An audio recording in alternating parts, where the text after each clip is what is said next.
Hello friends, welcome to Ani's Tech Factory. ഇന്ന് നമുക്ക് old nightie വെച്ചിട്ട് ഒരു എൻവലപ്പ് പില്ലോ കവർ എങ്ങനെയാണ് തയ്ക്കുന്നതെന്ന് നോക്കാം. ഞാനിവിടെ ഈ ഒരു നൈറ്റി കൊണ്ട് രണ്ട് പില്ലോ കവറാണ് തയ്ക്കുന്നത്. അതെങ്ങനെയാണെന്നല്ലേ, നമ്മൾ എടുക്കുന്ന നൈറ്റിക്ക് മാച്ച് ചെയ്യുന്ന കുറച്ച് ക്ലോത്ത് കൂടി നമുക്ക് വേണം. ഒരു സൈഡ് നൈറ്റി ക്ലോത്തും ബാക്ക് സൈഡ് നമ്മൾ മാച്ചിങ് ആയിട്ട് എടുക്കുന്ന ക്ലോത്തുമാണ് യൂസ് ചെയ്യുന്നത്. അപ്പോൾ നമുക്ക് നല്ല രണ്ട് പില്ലോ കവർ കിട്ടും. നമുക്ക് നൈറ്റിയുടെ ബോട്ടം സൈഡ് മാത്രമാണ് ആവശ്യമുള്ളത്, യോക്ക് സൈഡ് ആവശ്യമില്ല.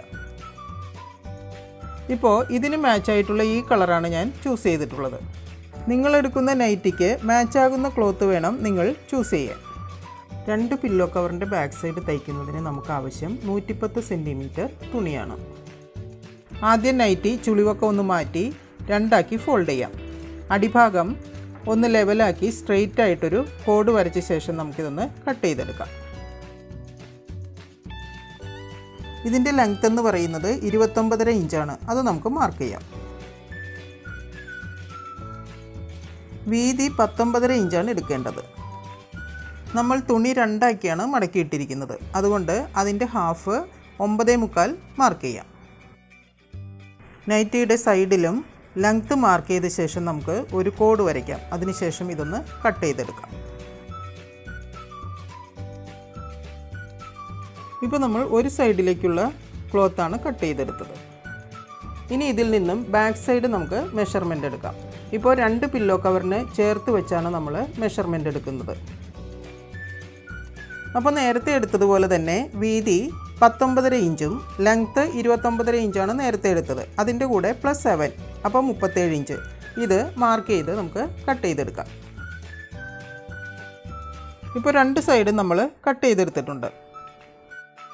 ഇനി ഈ രണ്ട് പീസിൻ്റെയും ഓപ്പൺ സൈഡ് 1.5 ഇഞ്ച് ഉള്ളിലേക്കൊന്ന് മടക്കി തയ്ക്കാം. ബാക്ക് സൈഡിൽ എക്സസ് നമ്മൾ 7 ഇഞ്ച് എടുത്തിട്ടുണ്ട്.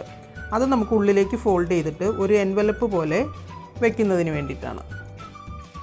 നമുക്കിനി ഇതിൻ്റെ മുകൾ വശം ഒന്ന് സ്റ്റിച്ച് ചെയ്തെടുക്കാം. രണ്ട് പീസും നമ്മൾ സ്റ്റിച്ച് ചെയ്തെടുത്തിട്ടുണ്ട്. ഇപ്പോൾ രണ്ട് പീസിൻ്റെയും നല്ല ഭാഗം ഫേസ് ടു ഫേസ് വെച്ച ശേഷം എക്സസ് എടുത്ത ഭാഗം ഇതുപോലെ വെളിയിലേക്ക് ഫോൾഡ് ചെയ്തിട്ട് ഇതിൻ്റെ 3 സൈഡ് നമുക്കൊന്ന് സ്റ്റിച്ച് ചെയ്തെടുക്കണം. ലോങ് ലാസ്റ്റ് ചെയ്യുന്നതിന് ഡബിൾ സ്റ്റിച്ച് ചെയ്തെടുക്കുന്നതാണ് നല്ലത്. ഇപ്പോൾ 3 സൈഡ് നമ്മൾ ഡബിൾ സ്റ്റിച്ച് ചെയ്തെടുത്തിട്ടുണ്ട്. ഇനി നമുക്കിതൊന്ന് തിരിച്ചിടാം. സിസർ ഉപയോഗിച്ച് ഇതിൻ്റെ കോർണർ ഒന്ന് പോയിൻ്റ് ചെയ്ത് കൊടുക്കാം. ഇനി ഇതിൻ്റെ 3 സൈഡും 1.5 ഇഞ്ച് വെച്ച് മാർക്ക് ചെയ്ത് നമുക്കൊരു കോഡ് വരയ്ക്കാം. 1.5 ഇഞ്ച് വെച്ച് 3 സൈഡും മാർക്ക് ചെയ്ത് കഴിഞ്ഞാൽ കിട്ടുന്ന ഭാഗമാണ് നമ്മുടെ പില്ലോയുടെ ആക്ച്വൽ മെഷർമെൻറ്റ്, അതായത് 26 ഇഞ്ചും 16 ഇഞ്ചും. മാർക്ക് ചെയ്ത ഈ ഭാഗം നമുക്ക് ഒരു ബോർഡർ പോലെ തയ്ച്ചെടുക്കാം.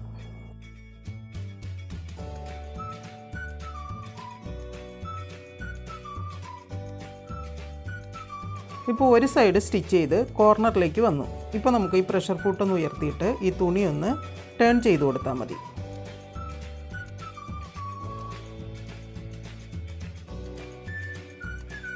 എല്ലാ കോർണറും വരുമ്പോൾ ഇതുപോലെ ചെയ്താൽ കോർണർ നമുക്ക് നല്ല പോയിന്റിൽ കിട്ടും. ഇപ്പോൾ നമ്മൾ 3 സൈഡും സ്റ്റിച്ച് ചെയ്ത് കഴിഞ്ഞു. ഇപ്പോൾ ഇതുപോലെ തയ്ക്കുന്നത് കൊണ്ട് ഇതിൻ്റെ ഉൾവശവും നല്ല നീറ്റായിട്ടിരിക്കും.